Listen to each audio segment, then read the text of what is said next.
राज्य में उत्सव।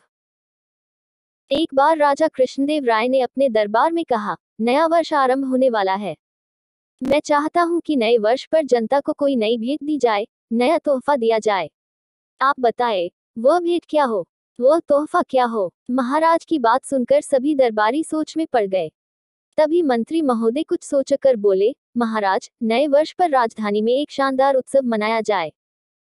देश भर से संगीतकार, नाटक मंडलियां व दूसरे कलाकार बुलवाए जाएं और वे रंगारंग कार्यक्रम प्रस्तुत करें।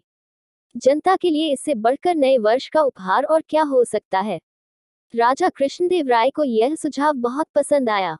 उन्होंने मंत्री से पूछा, कितना खर्च आ जाएगा इस आयोजन पर।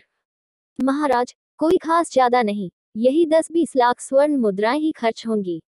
मंत्री ने उत्तर दिया, इतना खर्च कैसे। राजा कृष्णदेव राय महामंत्री का उत्तर सुनकर चौंके। फिर मंत्री महोदय ने खर्च का ब्यौरा देते हुए कहा, महाराज, हजारों कलाकारों के खाने पीने और रहने का प्रबंध करना होगा। नई रंगशालाएं बनवाई जाएंगी, पुरानी रंगशालाओं की मरम्मत करानी होगी, शहर भर में रोशनी और सजावट होगी। इन सब चीजों पर इतना खर्च तो हो ही जाएगा। मंत्री के इस ब्यौरे पर राजपुरोहित और अन्य सभासदों ने भी हाँ में हाँ मिलाई। राजा कृष्णदेव राय इतने खर्च की बात सुनकर सोच में पड़ गए। उन्होंने इस बारे में तेनालीराम की राय ली। तेनालीराम ने कहा, महाराज, उत्सव का विचार तो वास्तव में बहुत अच्छा है, मगर यह उत्सव राजधानी में नहीं होना चाहिए। क्यों? राजा कृष्णदेव राय ने पूछा। दूसरे दरबारी भी तेनालीराम की ओर चिढ़कर देखने लगे। महाराज, उत्सव यदि केवल राजधानी में हो तो शेष राज्यों की जनता को उसका क्या आनंद आएगा। गांव वाले अपना काम छोड़कर तो उत्सव देखने आएंगे नहीं। कलाकारों को राज्य के प्रत्येक गांव व कस्बे में जाकर जनता का मनोरंजन करना चाहिए।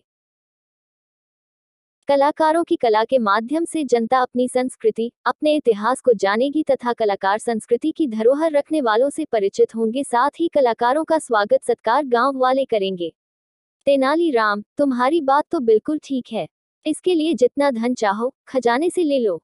धन, मगर किस लिए? यह तो जनता स्वयं खर्च करेगी। उन्हीं के लिए तो यह उत्सव कर रहे हैं। इस उत्सव का नाम मिलन मेला होगा। इस मेले में कलाकार जहां कहीं भी जाएंगे, उनके खाने पीने और रहने का प्रबंध वे लोग बिना कहे कर देंगे।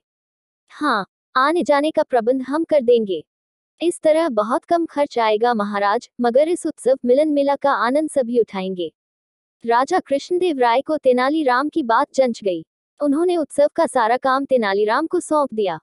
आयोजन की आड़ में अपना स्वार्थ सिद्ध करने वाले मंत्री व अन्य सभासदों के चेहरे उतर गए।